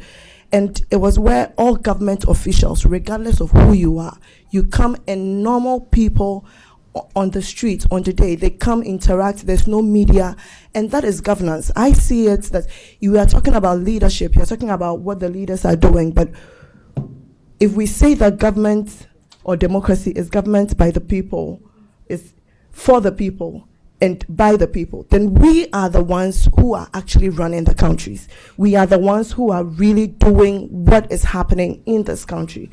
So if you consider yourself as a risk at this age, then what future do we see for Africa? Because then we can't even be attracted to other continents. We can't be attracted to each other. We can be attracted to do trade, to do business with each other. But that is one thing that we see, the potential, the creativity, the innovation that lies in the youthful age. We are who we are. We are the government. We are the countries. We are the continent. We are the world. And therefore, we are the biggest opportunity to ourselves. If the world is saying that human beings are using less than 10% of the brain power, then you can imagine that if we should come together and realize that as population rises, as automation rises, we can use our brain power to explore the other 90%. Let automation rise, let technologies rise. That does not mean that population needs to come down. That does not mean that we shouldn't educate ourselves to explore what we haven't seen yet. I think that's the opportunity in there. Thank you. So, yes. Hello. Please, my name is Portia. Doctor mentioned, was talking about educational reforms. She asked opportunity speakers about educational reforms, and I wanted to talk more on it and add some point to what they said. First of all, we're talking about restructuring the syllabus, and I was thinking that we can allocate more time to computer studies. You see, these today is now turning to IT. So more or less of our traditional ways of the syllabus and everything, we can structure it in such a way that we give more priority to IT education in our junior high schools. And also when you look at subjects like environmental studies, I don't know how they call it now. You see, when they ask about sanitation, what we say is that they should provide this, they should do this. We don't say, what should we do? Like when you are teaching younger generation, you should let them know that this is your role, this is what you have to do. But if we make it like they have to provide bins, dustbins. They have to do this. They have to. Who are they? Who are they? Okay. You have to make them. You have to put that in mind that they are part of the day that we are talking about. So what do you do as a person? And also, looking at our syllabus for the university, I think we should contact employers when we are structuring it. Because how many of us even use Sokatua? Pi R squared. That thing the day will get out of the books, I'll be so happy. So our structure should be in such a way that employers are involved. What do we need in the job market?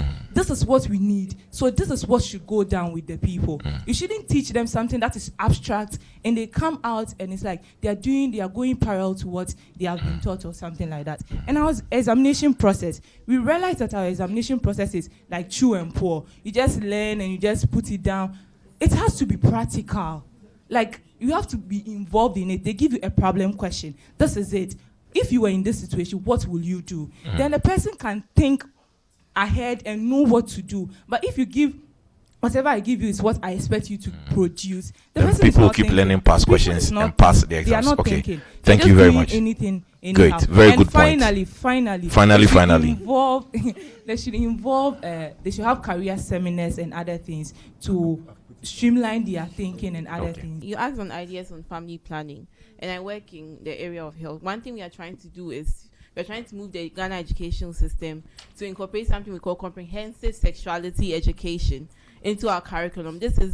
We are pushing for age-appropriate content based on sexuality, based on sexual and reproductive health, from kindergarten through to primary, junior high, and high school, such that then they come to understand everything that encompasses sexuality, and then we can actually bridge the gap in family planning. They understand the issue of population control. They understand resources. They understand it's not just about sexuality, but even confidence building, communication skills. That's comprehensive sexuality education encompasses that.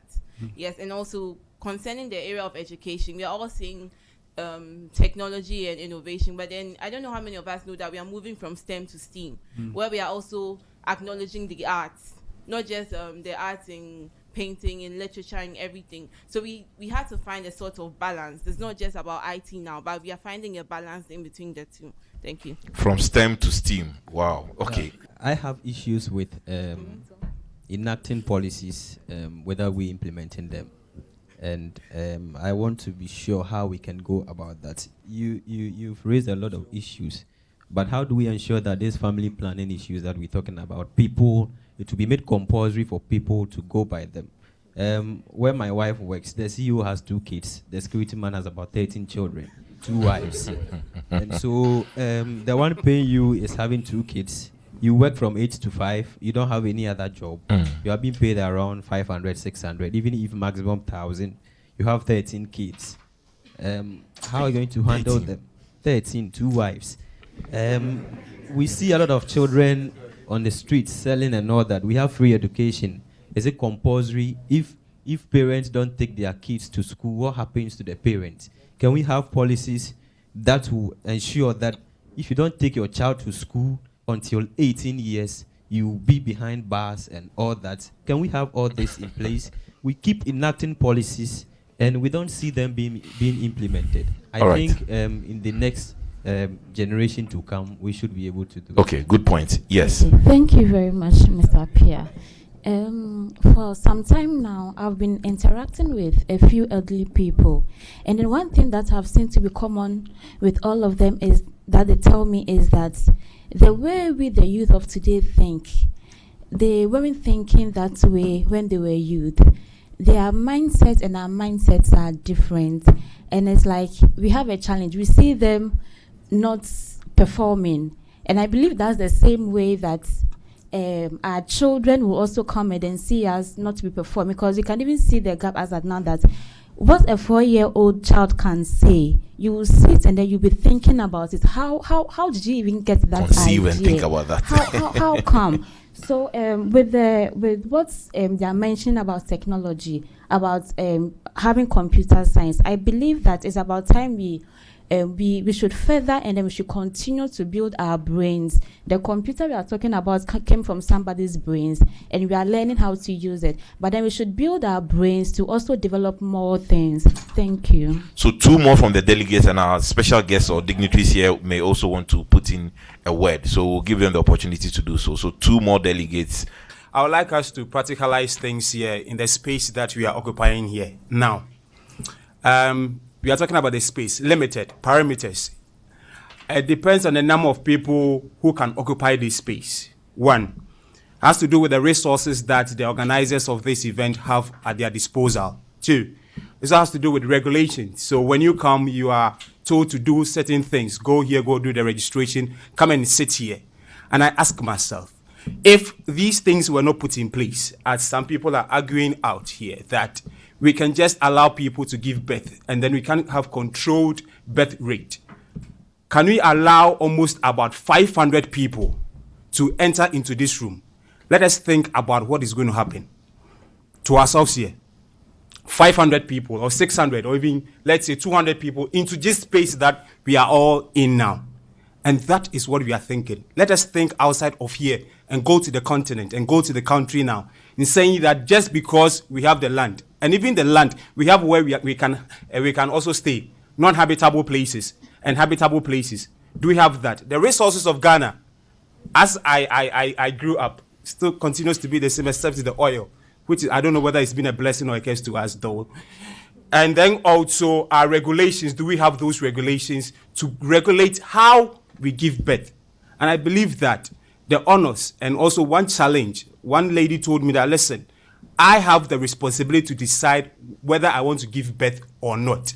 Because my husband comes to me each and every night, he'll come to me and say, I want us to do the do. But I decide whether he will do the do or not do the do. I think most of us, the gender activists over here, which I am one, yes, I am very one, let us also control. We have the chance, the ladies. Let us also say that, listen, though you want it, I'll never give it to you at this time. When you don't give it to him at the prime stage whereby you are ovulating, I think that that is also the best moments that we can all have. Thank you so much. My boss, get ready for questions during the lunchtime. All right, so just one more and then we can hand over to our judges.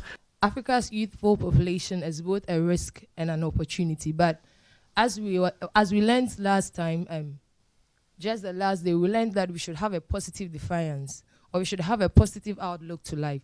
And so we would see ourselves as an opportunity. But I think that there's one thing lacking in our educational sector. I'll use myself as an example. That I went to the university, I read social work with sociology. But before I went to the university, I was good with languages. But because I didn't perform at the BC level, I dropped that.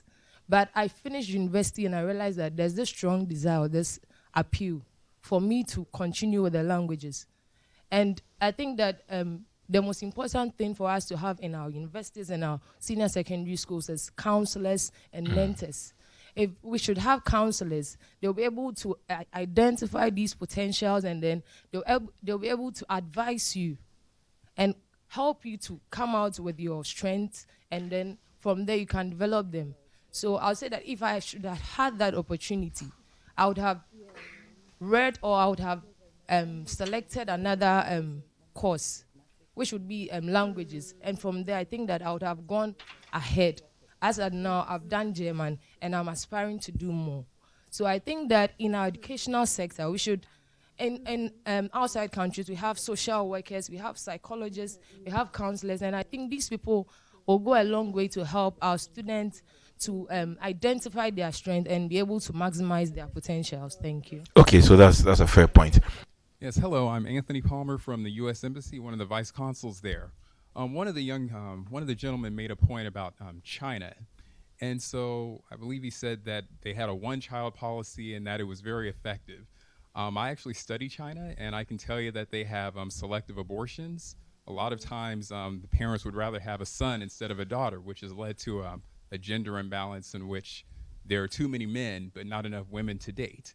Additionally, you've got some people that escape from like North Korea, and they end up marrying a Chinese, and the Chinese already has a child.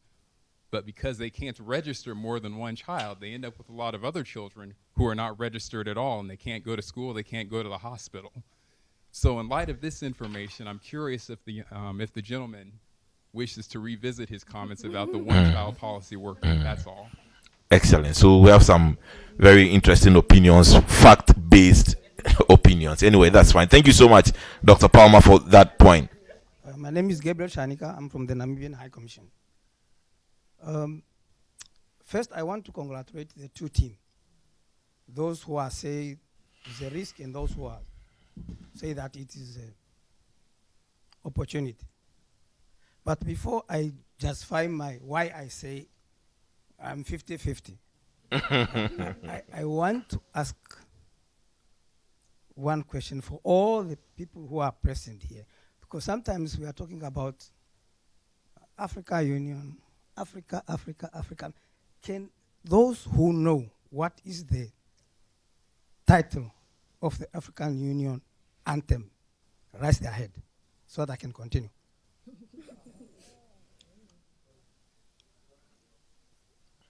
African Union anthem. You know, if I ask those who know the Ghanaian anthem, raise your hand. So everybody know. So that is how those who are saying that those who are advocating for the risk, that is the risk. Why I say this? Because 10 years ago, our leaders, head of state and government in Addis, where they meet every year, they pass resolution, they sign agreement, protocol, MOU, mention them. When they come, they go back to their country. Those documents are collecting dust in their shelves. So this creating what we call implementation deficit. We don't implement what we want. We speak nice things, but we don't implement. The young man here, he was talking something that, okay, it is time for action. We can sign so many agreements, but if we don't implement them, nothing works. So, but if we start now taking action, then the youth boom will be an opportunity. You see? But if we don't implement, I'm sorry. It will be a risk. All right. Thank you so much. All right. Distinguished ladies and gentlemen, I think the topic is a very important one, and it's there to me as a person and as well a youth. And I want to seize this opportunity to thank the organizers for putting up this very important topic, which is Africa youthful population boom, a risk or an opportunity. I am very sure that you all are aware of the Nigerian population, and it is more dominated by the youth. And I want to take you from a lady that spoke about three different, which is, she talked about the policies, education, and entrepreneurship. I think I'll talk in line with what the other people there that were for opportunity. Population, I think it is an opportunity to account for. It only depends on how it was systematically managed. And it should first of all look at the 8 bracket of who is being called a youth, and then how was that person being mentored or being identified as a youth, and how was he able to manage these 3 things that she made mention of. The policy, I'll keep that to be the last. But first is education. Youth have to stand up and take up responsibility, but first going through the school and participating actively. Pay a very good attention to whatever is being taught in school. Make the best out of that institution that you enrolled in. And with that, I think you are prepared for the challenges ahead. Then you can as well just look at the number of your peers who are being called the youth. The competition is there.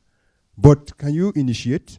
If yes, then we look at the policy. So I want to, again, thank you very much for bringing up this topic. It's very important. One, not just for us here, but let's look at the continent. West Africa, to be particular. We have a very big opportunity all around the West African sub-region. But the youth who dominates this population, are they up and doing? Are they ready to take up these responsibilities? I think we have to think towards that. Thank you very much. Thank you very much, Mr. Abdul Aziz Hong from the Nigerian High Commission. So at this juncture, I'm sure we're all curious. We want to know who carried the day after this very exciting debate, full of chronos and all those other big words. Anyway, so over to you, judges. We listen to you. The tattoo, shackles, and risk and all that. So I would like to start by requesting that we give both teams a round of applause.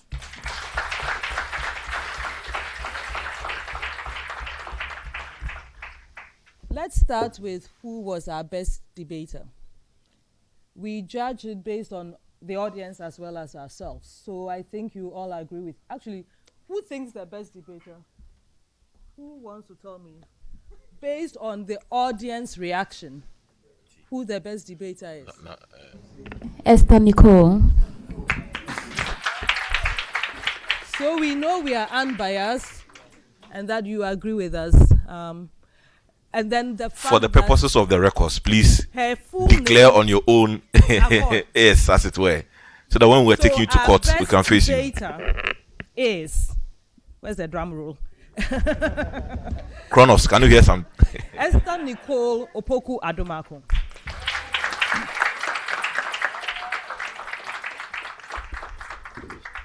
You were confident, you were well spoken, and you gave us some nice, words of what was it? Shattered, tattooed, and shatter movement. Let me get it right. I think it was shattered, battered, and tattooed. Tattooed.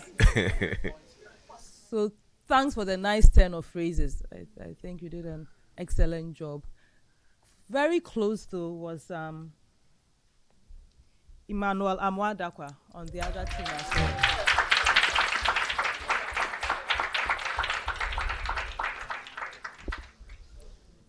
Okay, so now to the exercise itself. We scored independently, and then I put the scores together. And to make sure I did it right, we used our calculators. So we've got the numbers right. And then we did an average. So what's interesting for me is not just the average score, but it's the fact that independently we had the same judgment. So the scores might be different for each one of us, but the difference between the two groups. So for those speaking for Africa's youthful population boom is an opportunity, the total score was 217, average 72.3.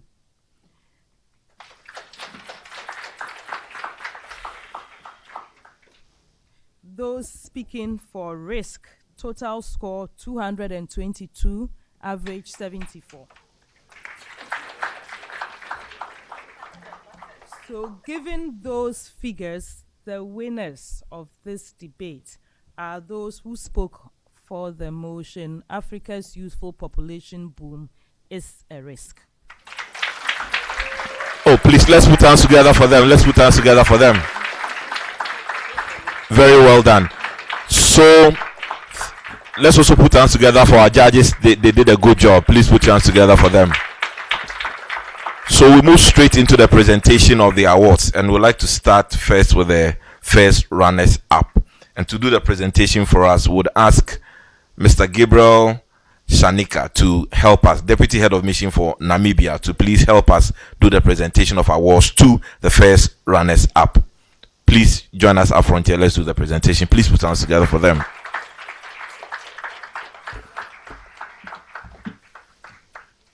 Put your hands together for Ekia Sewa Ampong. Yeah, please hand it over.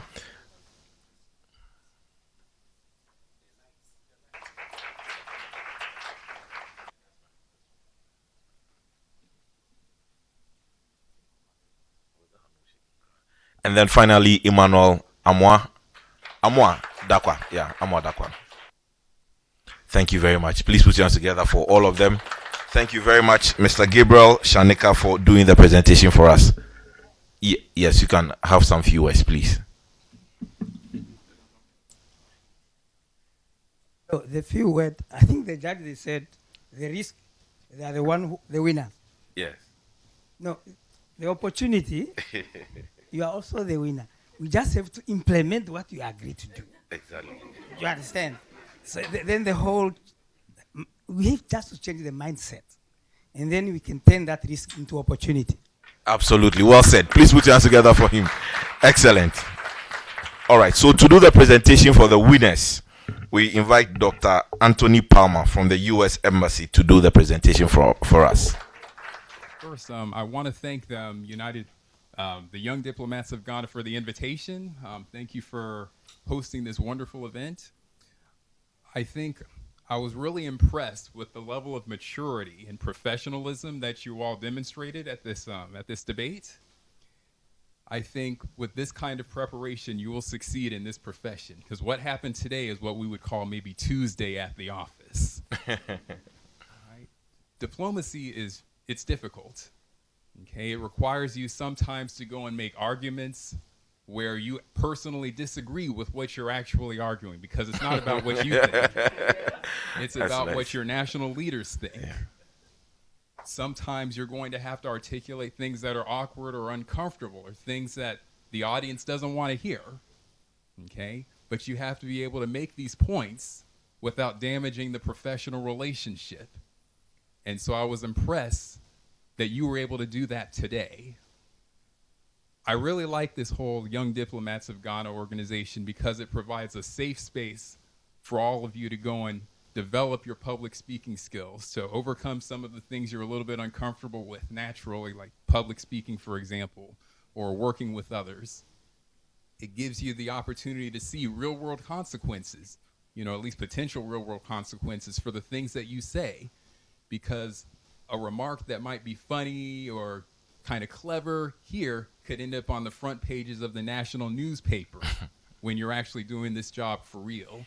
And so working here, with this kind of preparation, this kind of practice, it just gives you that mindset that, oh yeah, this is not just theory anymore. I could actually be doing this stuff. So if you keep the right attitude, you keep working hard, you keep maintaining your level of seriousness and earnestness, I think you will do well. And I am looking forward to seeing some of you as my colleagues someday. So thank you. Thank you so much. Thank you very much, Dr. Anthony Palmer. So you can please move to the center stage where you do the presentation for us. So let's begin with the winners. Please, let's applaud the winners. They did very, very well. Jola Likwesi Agbanu, who was the principal speaker, please step up and take your certificate.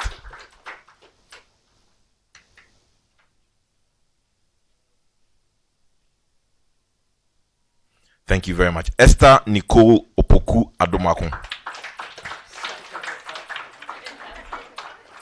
I'm sure you know the hashtags to trend with, so that's fine. I won't say that again.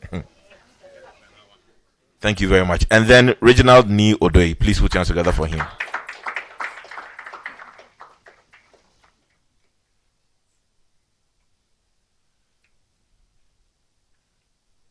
Thank you very much, and thank you, Dr. Palmer. Thank you so much. Now, for the Best Debater Award, we would invite Ms. Letitia Apia, Executive Director of the National Population Council, to please do the presentation for us. Please put your hands together for her. Thank you, organizers, for inviting me, and thank you, debaters. I think you've done a really good job. What I want you to think about all the time is the end of whatever you are doing. When a woman gets pregnant, we look towards 9 months for a healthy baby. If you get the baby in 6 months, how is that baby going to survive?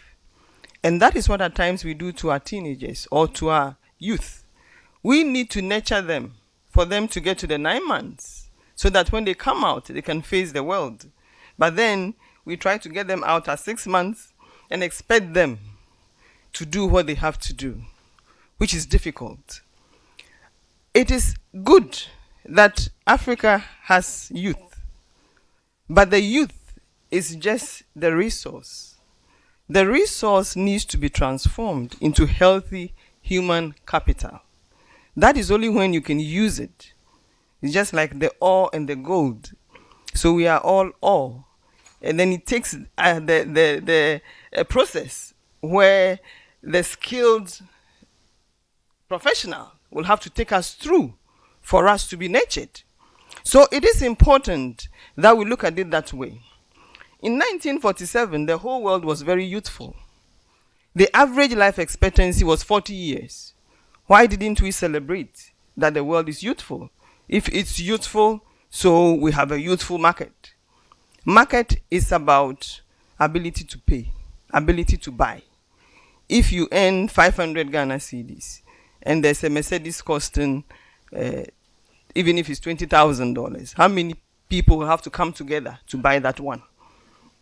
So it's not just the numbers, but what you can do with the numbers. So let's always look at the human capital, not the human resource. When a baby is born, it's a resource with the capital within. And we need to transform that. And that does not only depend on you. We put too much on our youth, that they have to do this themselves, they have to do this themselves. Like I said, I bought a baby at 6 months. The baby would die. Very few will survive. But at 9 months, we all survive. So yes, African youth is good. But what do we need the human beings for? That is what we should be asking ourselves. Let's look at Africa. Let's look at the other places. You cannot develop with buying and selling. You can only develop with manufacturing. China is moving from made in China to created in China. That is where they're going. Yes, everybody has their downsides, their dark sides. Why do we have to now go through ethical review for research? Because we've done some really bad things to ourselves. So we need to be in check. And that is what the 10 Commandments gives us. You know, thou shalt not, thou shalt not. It means you cannot just do anything. You have to do things within the remits so that all human beings, both made in the image of God and in his image, would harness our potential. So yes, I feel a bit sorry for the youth of today. Because when I was growing up, the whole country was about 6.7 million people. And I went to Saito and my parents didn't have to see anybody. You just go through the process. But now, if you don't know somebody, to see somebody, I don't know how far you go. So yes, you have picked up the mantle, which is good. And at times, you don't always have to wait for leadership. You have to make leadership move. Thank you. Very wonderful speech. Thank you so much, Ms. Letitia Pia, Executive Director, National Population Council. Now for the Best Debater Award, Esther Nicole Opoku Adomako.